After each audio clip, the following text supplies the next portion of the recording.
Assalamualaikum warahmatullahi wabarakatuh. Saya Radin Basra Mitholjannah dari Manajemen C ingin menjelaskan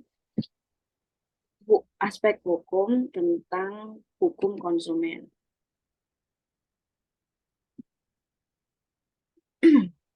Permasalahan konsumen selalu merupakan hal yang aktual untuk dipersoalkan dan diperdebatkan.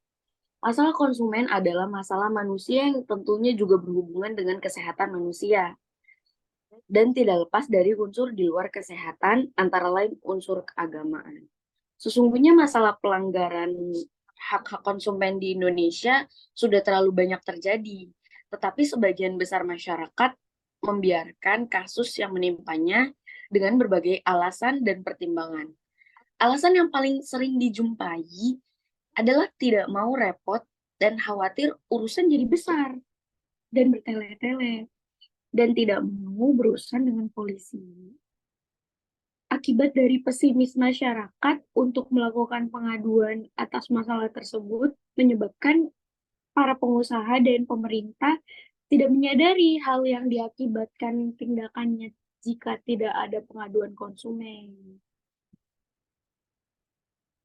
Dalam banyak kasus terlihat bahwa pelaku bisnis seringkali tidak memperdulikan bahwa pabriknya telah mencemari lingkungan atau produknya.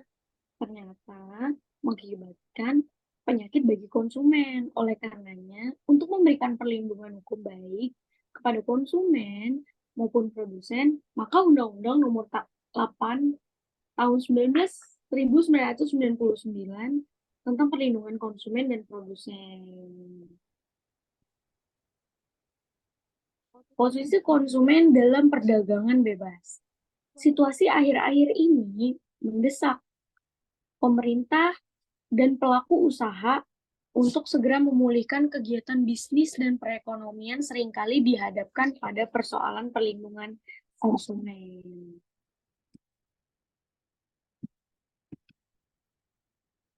Situasi dan kondisi yang mengharuskan Indonesia terlibat secara aktif dalam pasar bebas dan globalisasi makin membuat masalah yang dihadapi konsumen semakin kompleks. Melalui Undang-Undang Nomor 7 Tahun 1994, negara kita telah meratifikasi persetujuan pembentukan organisasi perdagangan dunia atau World Trade Organization atau WTO dalam TRIPS, Trade Related Intellectual Property.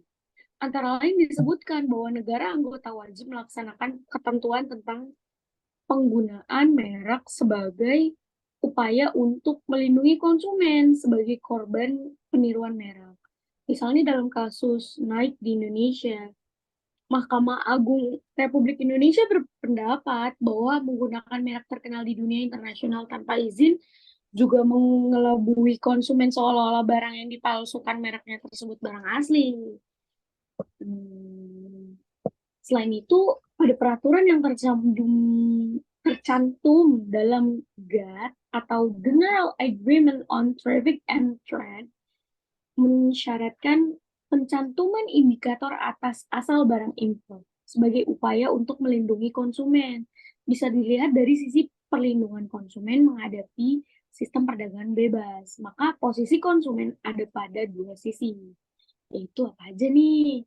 Pertama, posisi konsumen diuntungkan. Hal ini disebabkan karena perdagangan bebas telah mengakibatkan begitu banyaknya pilihan bagi konsumen mengenai jenis serta macam barang, mutu maupun harga. Yang kedua, posisi konsumen dirugikan dengan masih lemahnya pengawasan di negara berkembang tentang standarisasi mutu barang dan masih lemahnya peraturan yang berlaku di negara berkembang dapat mengakibatkan negara-negara berkembang tersebut menjadi sasaran tujuan bagi barang reject yang di negara maju tidak memenuhi persyaratan pasar. Hak dan kewajiban konsumen-konsumen. Kemampuan dan kemandirian konsumen untuk melindungi dirinya serta kembangkan sikap pelaku usaha yang bertanggung jawab pada pasal 4. UU PK mengatur hak-hak dari konsumen.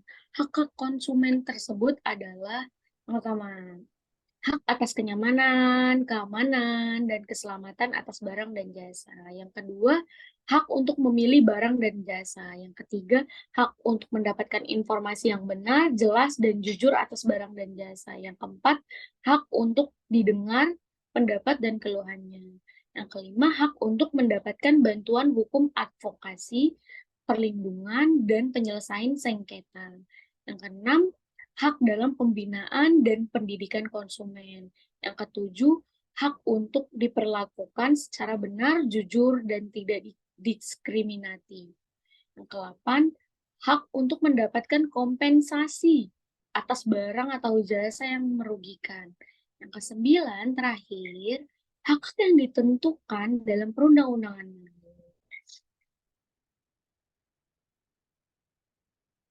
Selanjutnya ada sengketa konsumen dan peranan pengadilan.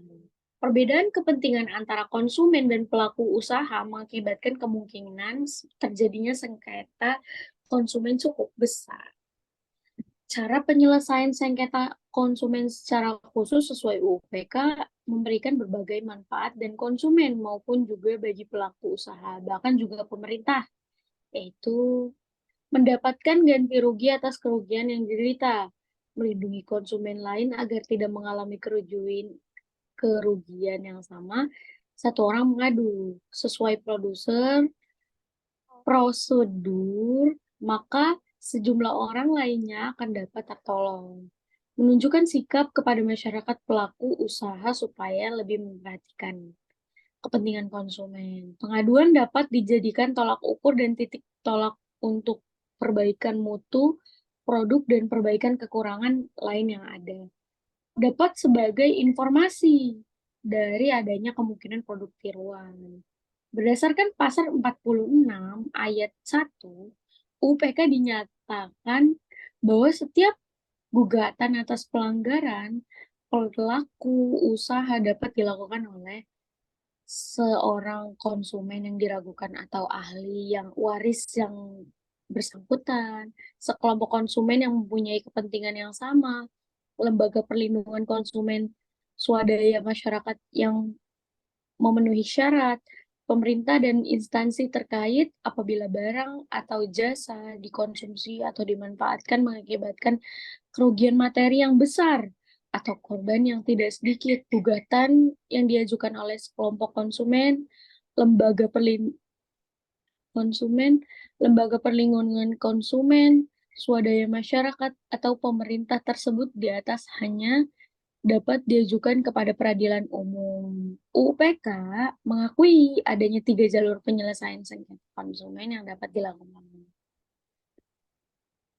Oke, kesimpulannya dan sarannya, kesimpulannya dulu. Pelaku usaha dalam hal ini, peran konsumen diantaranya adalah sebagai eh, pasar pelaku usaha untuk membeli barang atau jasa yang diproduksi dengan baik. Sarannya, konsumen harus lebih berani menyuarakan hak-haknya kepada pelaku usaha sebelum atau setelah menggunakan barang yang atau jasa yang diproduksi. Gitu.